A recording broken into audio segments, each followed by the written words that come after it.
성령 집회는 특별합니다. 이유는 한 주간 레위기의 묵상 본문에 등장한 주제가 7가지 절기였기 때문입니다. 여러분, 절기란 1년에 한 차례 찾아오는 시간입니다. 영문으로 보자면 feast, 축제라고, 예배를 축제라고 하는 이유가 또 거기에 또 있는 것입니다. 그런데 1년에 한 차례이기 때문에 그 예배는 특별할 수밖에 없는 것입니다. 히브리 원뜻으로 보면 이 절기는 영어로는 축제지만 히브리 원뜻은 모아드라고 합니다. 같이 한번 따라할까요? 모아드. 여기에는 좀 더 깊은 의미가 있습니다. 사실 이 모아드라는 절기라는 단어가 구약 성경에 처음 쓰여진 것은 레위기 말씀이 아니라 창세기 1장 14절입니다.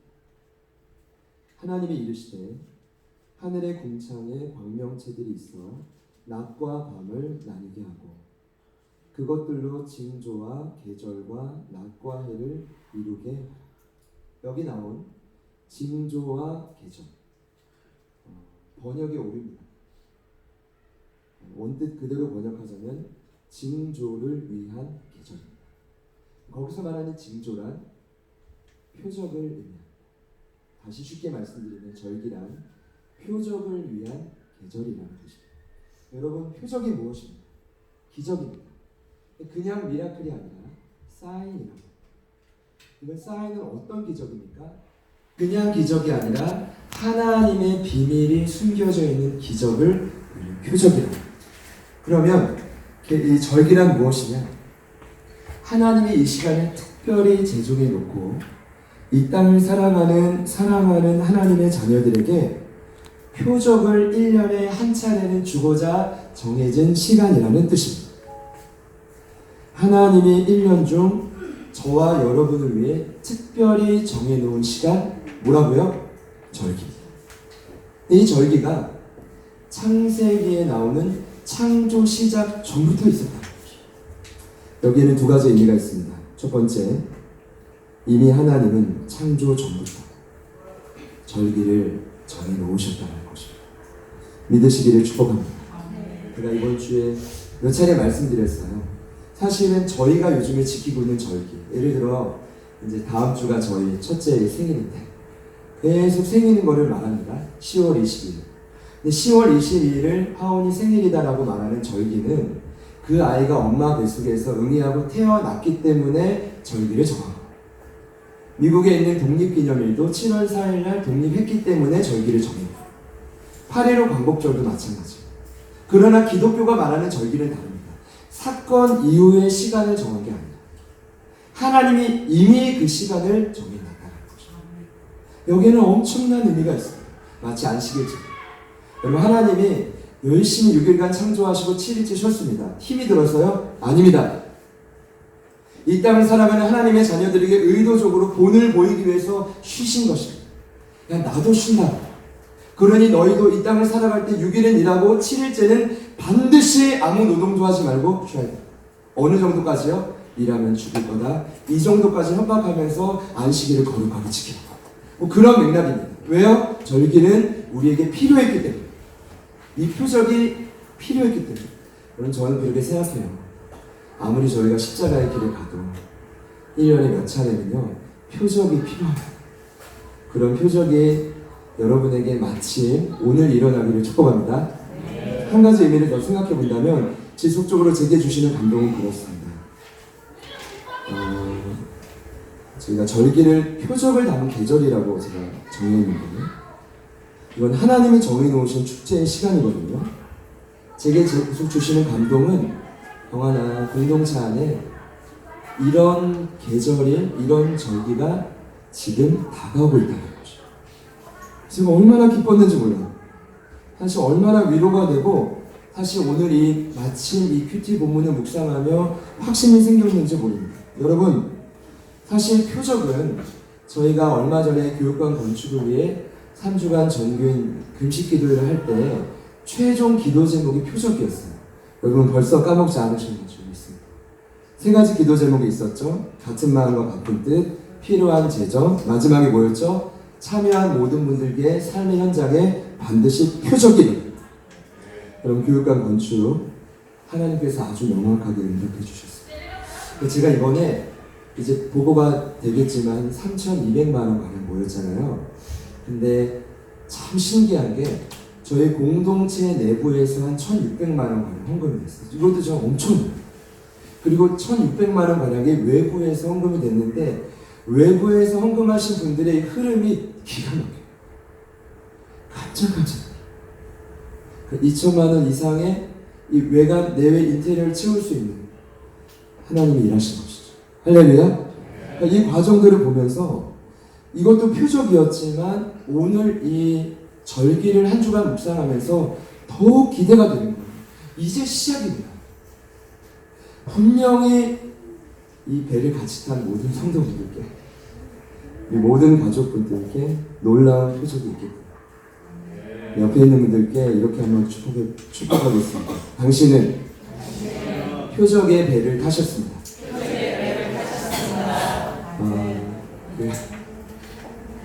신앙의 방황은 좋은 교회를 만나는 끝이 아닙니다.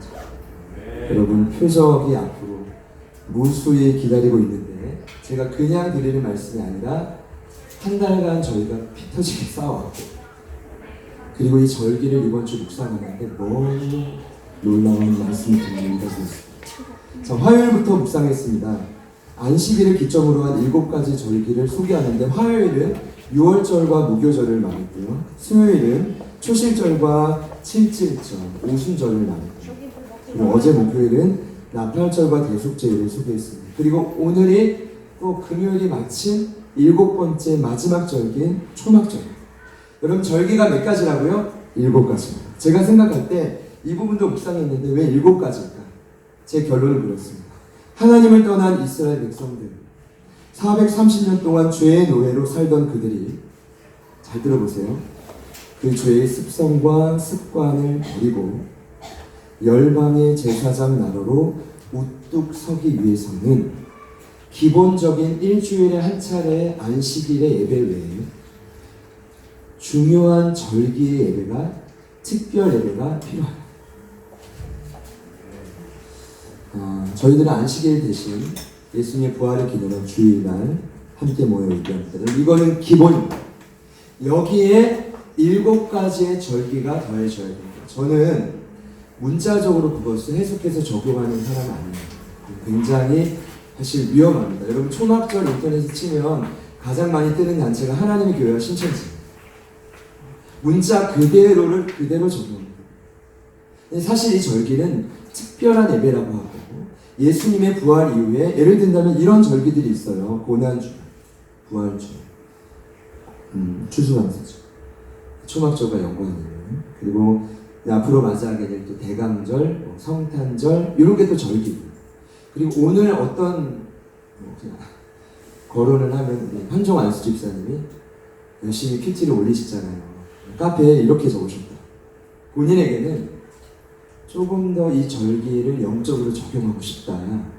그래서 본인에게는 주일도 있고 특별한 절기도 있지만 2가지 절기를 오늘 정했대요. 2가지 절기 여러분 궁금하시죠?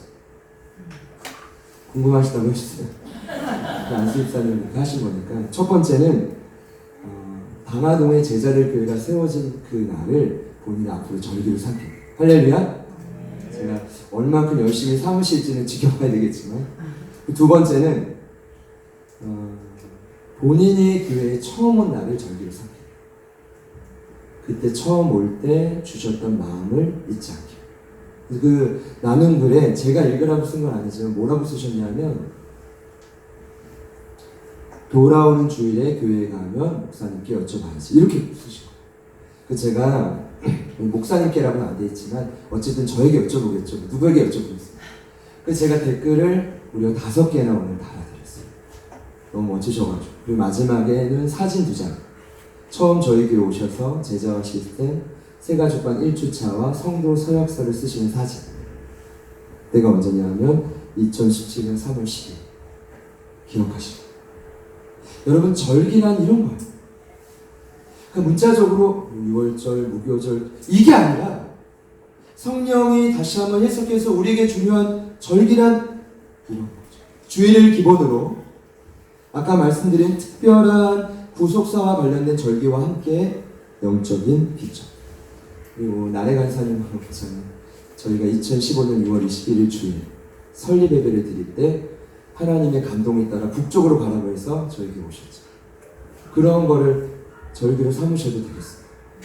우리 박인자 집사님은 5년 동안 신앙생활 쉬시다가 그때 저희가 이 옆에 간판 달고 그 막 전염병 돌 때 제가 많이 힘들 때 그때 저에게 말을 건네셨던 그때 목사님 성결교회가 괜찮은 교단이에요. 그때를 절기로 삼으셨죠. 중요한 건 오늘 말씀의 중요한 것은 오늘 저희들에게 하나님의 이 절기의 은혜를 허락하기 원하시다는 것입니다. 옆에 있는 분들께 다시 한번 축복합시다. 당신에게 초막절에 풍성한 은혜가 함께하기를 소망합니다. 제가 오늘 소개할 마지막 절기 초막절의 의미는 간단합니다. 두 가지인데 첫 번째는 가을의 풍성한 수확을 아낌없이 하나님 앞에 드리는 것입니다. 두 번째는 수확을 마치자마자 하나님께 가장 먼저 드리자마자 7일 동안 초막절 7일 동안 텐트를 치고 광야 생활을 기억하라는 것입니다. 금일 초막절의 의미가 오늘 저와 여러분에게 실제가 되기를 소망합니다. 제가 왜 자꾸 이 이야기를 하냐면 이게 오늘 핵심. 저와 여러분의 삶에 초막절의 의미가 다시 한번 재현될 수 있기를 간절히 소망합니다. 그 첫 번째 의미가 뭐라고요? 풍성한 수확입니다. 저의 삶에, 여러분의 삶에 그런 풍성한 수확이 있기를 축복하는데요. 39절을 보니까 어떤 내용이 나오냐면 너희가 토지 소산 거두기를 마치거든. 여기에 함축된 의미가 있습니다.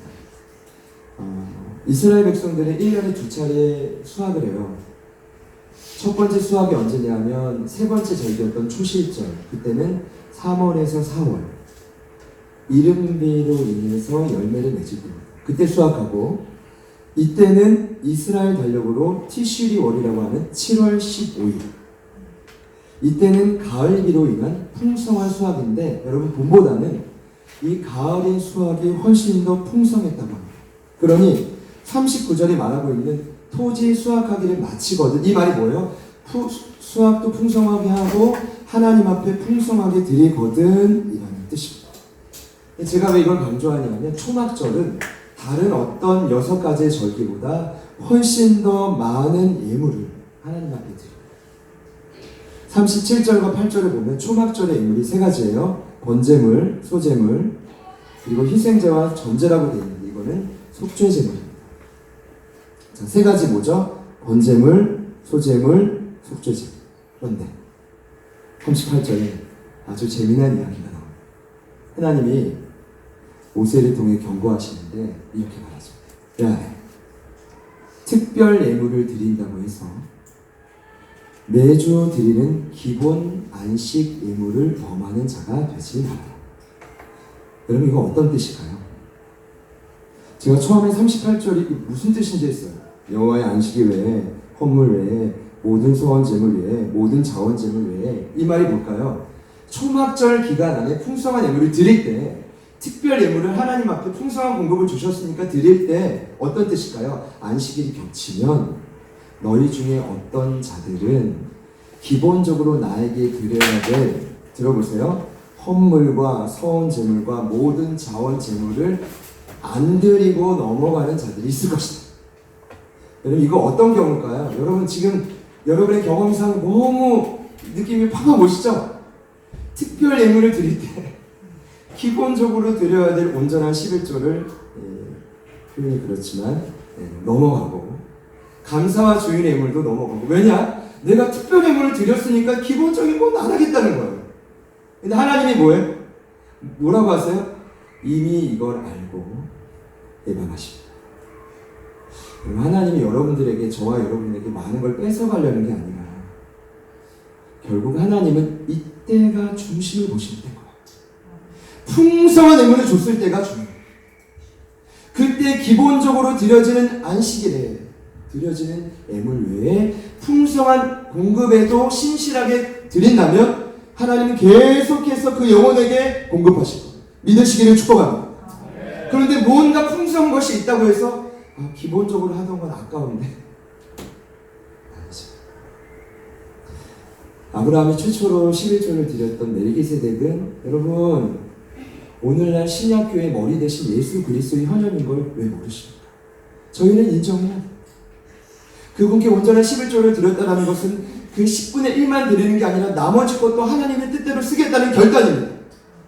오늘 와서 많은 학생들이 질문을 해요. 신학시대엔 그런 단어가 없잖아요. 그렇잖아요. 바울이 말하고 있는 모든 연보의 가장 기본은 구약 때부터 내려오는 온전한 11조가 기본이에요. 제가 왜 이걸 강조하냐면 하나님께서 원하시는 것은 그냥 중심이에요. 어떤 중심일까요? 내가 너희들에게 풍성한 예물을 줬다. 수확을 받게 했다. 예물을 드림으로 드린 만큼 온전히 드림으로 뭐예요? 너희들의 중심을 더했다. 어떤 중심일까요? 오늘 나에게 주신 이 모든 공급의 근원이 진정 하나님이심을 믿는다면 드리지 아니할 수 없습니다. 더 놀라운 사실은 드리는 자에게는 지속적으로 풍성한 열매가 있으신다는 거죠. 잘 안 믿으시는 것 같아서 사실 이 레위기의 이 말씀을 민수기 29장에 그들이 광야에서 실천하는 내용이 나옵니다. 근데 정말 제가 보니까 진짜 하나님 뜻대로 사는 사람들에게 풍성한 열매가 있었어요.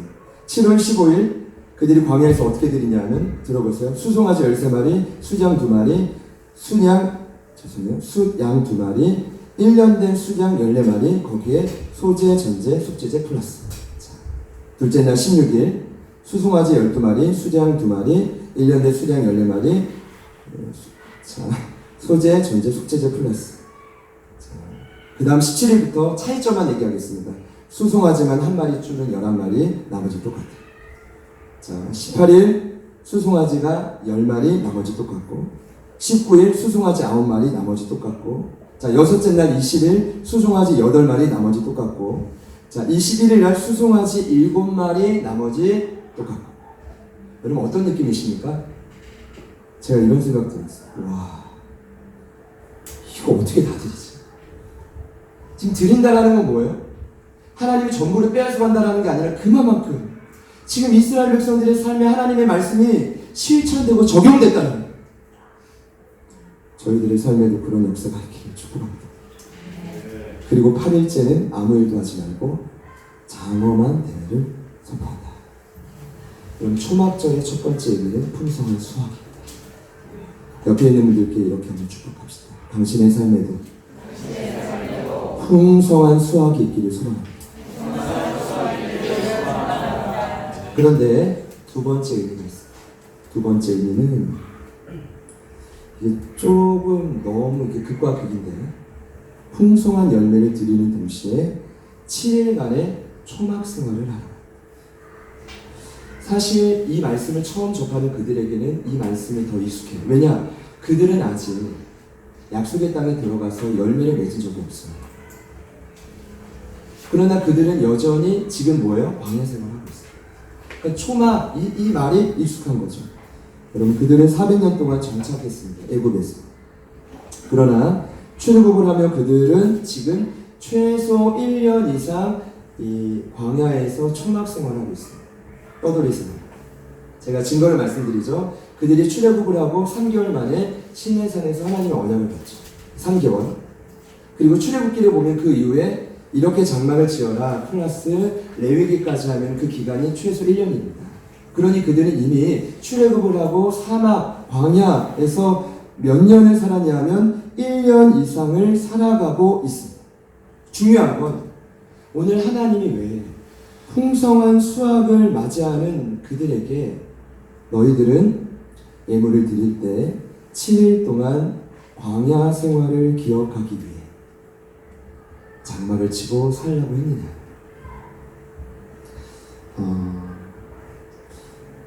출애굽을 하고 그들이 초막을 쳤던 곳은 약속의 땅이 아닙니다. 젖과 꿀이 흐르는 땅이 아니었습니다. 제가 말씀드린 대로 그들이 구원받고 처음 살았던 곳은 어디라고요? 광야. 성경이 말하는 광야는 사막입니다. 그곳은 사람이 자신의 힘으로 도저히 살 수 없는 땅입니다. 그런데 놀라운 건 오늘 이 말씀을 듣고 있는 이스라엘 백성들은 이미 1년 이상 살아내고 있습니다. 할렐루야! 그리고 나중에 이 말씀을 다시 절기에 적용할 그들은 40년 이상을 광야에서 살아냈습니다. 여러분, 그들이 광야에서 살 수 있었던 힘은 자신의 힘이 아닌 하나님의 역사였습니다. 이런 것이죠. 첫 번째, 같이 한번 따라합시다. 구름 기둥과 불 기둥. 하나님이 출애굽을 하자마자 낮에는 구름으로 밤에는 불로, 같은 생명체인데 낮에는 구름으로 보이고 밤에는 불로 보일 것입니다. 그 역할이 무엇이었죠? 강력한 태양과 밤의 추위로부터 이스라엘을 보호하는 것입니다. 그런데 민수기를 보면 그 구름의 역할은 지키고 보호하는 것보다 더 큰 역할이 있어요. 그것은 무엇입니까? 이 구름이 성막 위에 내려올 때는 스탑이고 성막 위에 떠오를 때는 고입니다. 어떤 역할이죠? 이스라엘 백성들이 이 땅에서 언제 가고 언제 멈출지를 구름을 통해 결정. 자, 얼마나 가고 얼마간은 멈출지를 구름이 결정. 하나님이 허락하시는 믿으시기를 축복합니다. 하나님이 이것뿐만 아니라 두 번째로 만나와 메추라기를 주셨어요. 결론적으로 말씀드리면 이 두 가지는 땅에서 난 소산물이 아니라 하늘에서 떨어진 음식입니다. 음식은 지금 저희들이 지불을 하고 먹고 있는 거 마치 착각합니다. 아, 내 힘으로 먹고 살고 있구나가 아니라 하나님이 구원받고 그들에게 처음 가르쳐준 이 음식의 공급의 근원은 하늘에서 떨어지는 은혜였습니다. 두 번째죠. 세 번째, 광야의 수많은 맹수로부터 안전하게 보호해 주었다는 거죠. 이것을 영적으로 적용하자면 이 땅을 살아갈 때 수많은 사단의 관계와 참소로부터 저와 여러분을 지키시면 되는 것입니다. 근데 원래 사막은 일반적으로 혼자 걷는 것도 불가능하다. 그러나 그곳에서 1년 이상, 그리고 앞으로 40년 이상, 그리고 오늘 저와 여러분을 지키신다는 하나님의 약속은 너무나 놀랍습니다. 그러면 오늘 말씀의 결론은 간단합니다. 자, 광야를 통해 하나님께서 이스라엘 백성들에게 기억나게 하고자 했던 원칙은 간단합니다. 철저히 하나님의 말씀대로 살아가는 것입니다. 다시 한번요. 철저히 하나님의 말씀대로 살아가는 것입니다. 이것을 조금 더 쉽게 적용해 보자면 이스라엘 백성들은 광야에서 하나님의 도우심이 없이는 절대 살 수 없었습니다. 마찬가지로 오늘 저와 여러분도 이 땅에서 스스로 할 수 있는 것은 아무것도 없습니다. 모든 것은 하나님의 공급을 통해서만 가능한 것입니다. 제가요, 말씀을 준비하다가 어떻게 결론을 내려야 되지? 첫 번째는 약속의 땅에서의 풍성한 복과 열매를 약속하고, 두 번째는 광야의 체험을 말한다. 이건 어떻게 보면 극과 극이거든요. 아무것도 할 수 없을 때, 약속의 땅에서 풍성한 수확을 맺을 때, 제가 볼 때 이것은 신앙의 거의 처음과 끝인데, 제가 어떻게 결론을 내릴까 고민을 하다가 하나님이 저에게 주신 한 가지 확신을 받았습니다. 여러분, 사실 이 말씀 절기를 지키는 이스라엘 백성들의 삶은 오늘 처음 초막절을 약속했던 것과 달랐습니다. 막상 그들이 하나님 앞에, 물론 민수기 29장에서는 풍성한 열매를 드리긴 했지만 그 이후의 구약 성경을 보십시오. 이스라엘 백성들이 단 한 번도 제대로 하나님 앞에 이 풍성한 수확과 열매를 원칙대로 드린 적이 없었다고요. 하나님 잘못이었습니까? 인간 안에 있는 죄의 고집과 죄의 습성 때문에 하나님이 그토록 주시고자 했던 풍성한 수확을 스스로 거부하고 맺지 못한 그들의 잘못이었습니다. 사실은 그들이 이 말씀을 훗날 읽을 때 마음에 갈등이 있었을 것입니다. 아니, 왜 이스라엘 백성들에게 초막절 마지막 절기 때는 풍성한 열매를 주신다고 했는데 왜 내 삶은 이처럼 아픔과 고통 속에 밑바닥을 치를까? 여러분 어떻게 생각하십니까? 제가 오늘 이 말씀이 사실은 마음 깊이 처음에 수용되지 않았던 이유가 여기 있습니다. 제 삶을 봐도, 우리 사랑하는 성도분들의 삶을 봐도, 하나님 여기 약속의 땅인데 왜 저희들의 삶에 풍성한 수확과 열매가 없습니까? 저만 고민하는 게 아니라 그때 하나님이 저에게 주셨던 마음은, 하나님 어떤 마음을 주냐면 내가 이미 알고 있다. 처음 이 레위기 말씀에 풍성한 수확을 약속할 때부터 이미 이스라엘 백성들이 나를 떠나서 풍성한 열매와 수확을 맺지 못할 것을 하나님은 알고 있었다. 그것이 구약 성경에 반복되어지는 백성들의 모습이었습니다. 여러분 그래도 가끔 표적이 있었죠. 옆에 있는 분들께 여쭤볼까요? 가끔 그래도 표적이 있었죠? 정말 하나님의 기적이에요. 가끔. 이 가끔은 언제입니까? 정말 정신이 바짝 차려서 진짜 하나님 뜻대로 살아야겠구나고 정신이 버쩍 들고, 그때를 제외하고는 대부분이 하나님의 원칙과 뜻대로 살자. 그래서 하나님은 광야의 삶의 원리를 그들에게 부탁하시는 것입니다. 그럼 저는요, 광야가 어느 정도 훈련의 시간이 끝나면 끝나는 줄 알았어요. 제가 오늘 말씀을 근거로 확실히 알았어요. 그래서 어떤 분들이 나는 광야에 있어요 그러면 사실 어떤 교만한 마음이 들었냐면 아직 광야에 있구나. 모세 40년, 요새 13년, 다윗 10년, 아직 고생을 많이 해야겠구나. 이렇게 평가하는 이유는 뭐예요? 저는 스스로 뭔가 약속의 땅에 들어와서 사명대로 살고 있다는 교만함이죠. 절대로 그렇죠. 오늘 레위기 말씀에 말씀하고 있는 핵심은 뭡니까? 하나님이 말하고 있는 약속의 땅인 가나안 땅과 그들이 처음 구원받고 40년 동안 훈련받은 광야는 같은 원리로 진행됩니다. 이 땅이 가나안 땅이고 약속의 땅이라 할지라도 그 땅에서 광야에 살았던 하나님이 가르쳐주신 원리를 잊어버리고 살면 절대로 풍성한 열매를 얻을 수가 없습니다.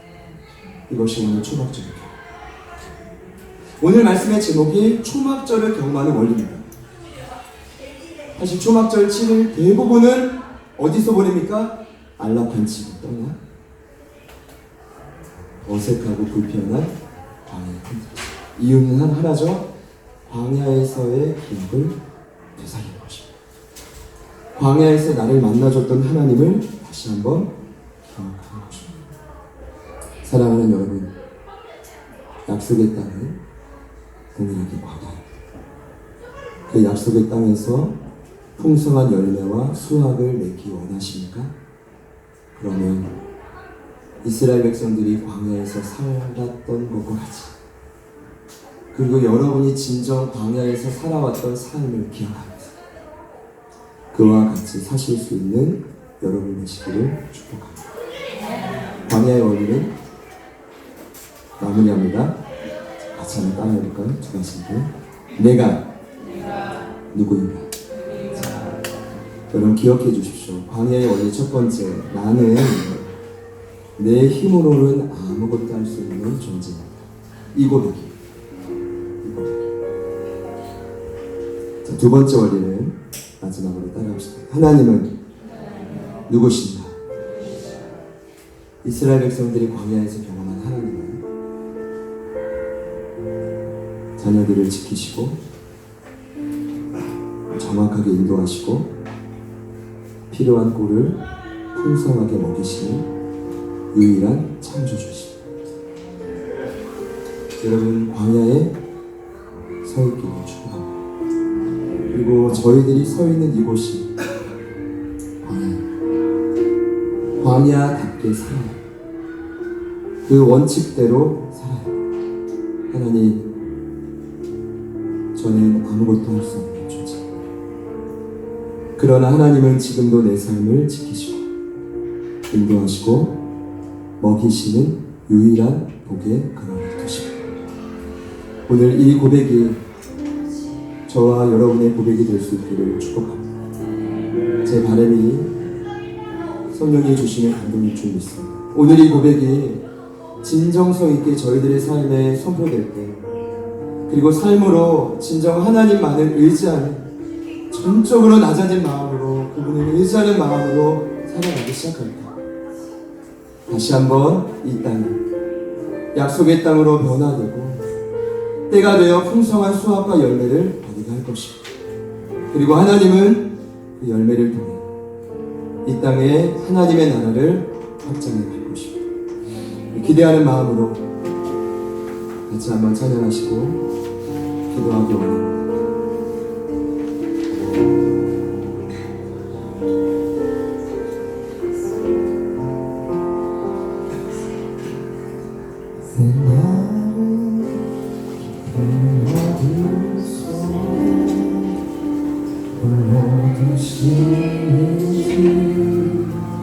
어두운 마음 왜 그리 길었는지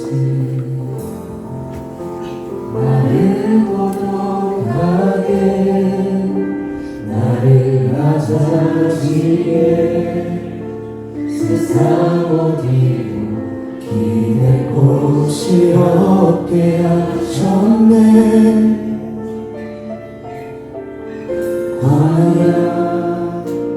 광야에 서 있네. 한 번 더 고백합시다.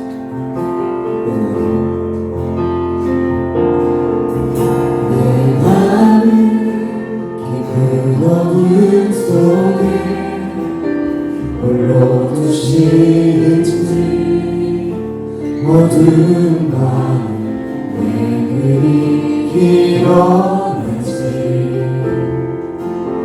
나를 고독하게 나를 낮아지게 세상 어디 기댈 곳이 없게 하셨네.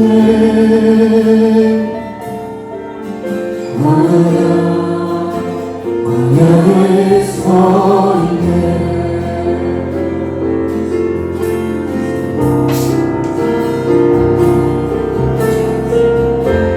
주님만 내 도움이 되시고 주님만 내 빛이 되시고 주님만 내 친구 되시는 광야. 주님 손 놓고는 단 하루도 살 수 없는 광야.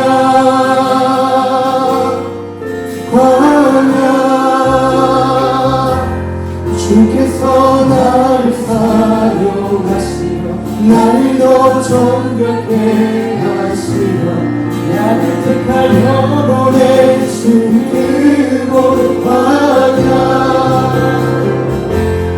성령이 되어는 다시 태어나게 하는 곳 광야.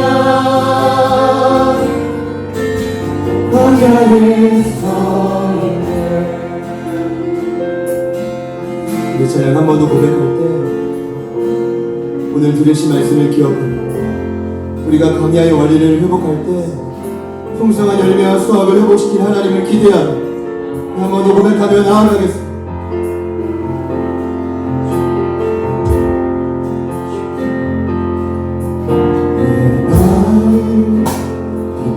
어둠 속에 홀로 두시는지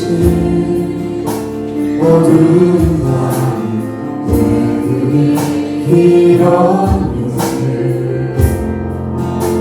나를 고독하게 나를 낮아지게 세상 어디로 기댈 곳이 없게 하셨네.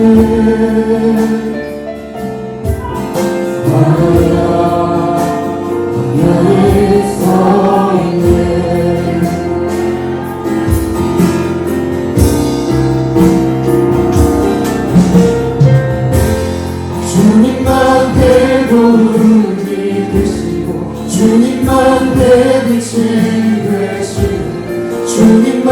내 친구 되시는 광야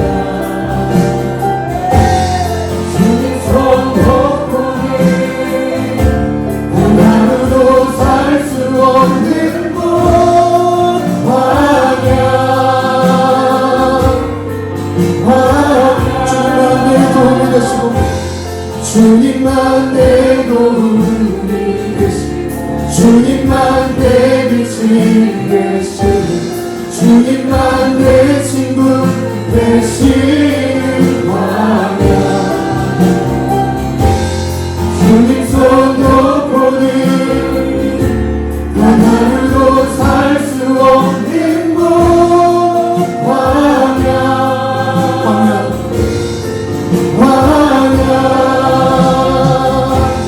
주께서 나를 사용하시며 나를 더 정결케 하시며 나를 택하여 보내신 그곳 광야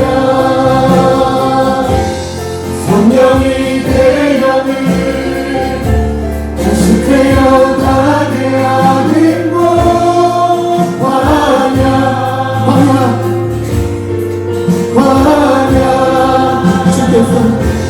주께서 나를 사용하시며 나를 더 정결케 하시며 나를 택하여 보내신 그곳 광야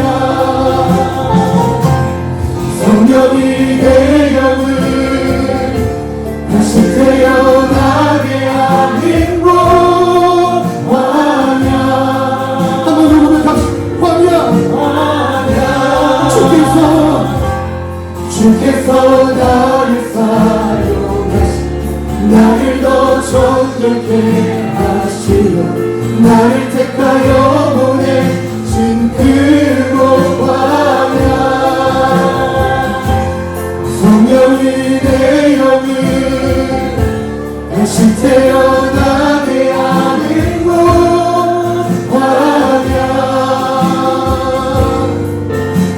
광야에서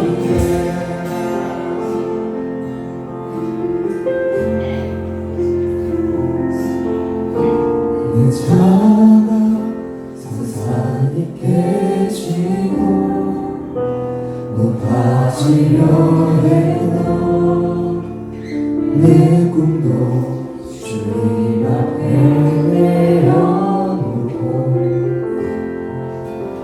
오직 주님들만 이루어지기를 나를 통해 주님만 드러나시기를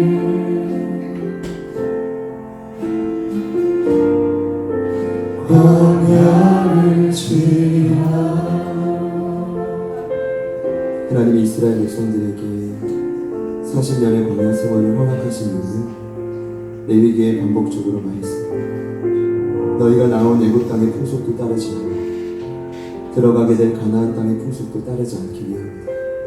그러니 저희들은 철저히 하나님의 뜻 앞에 굴복할 준비가 되어져.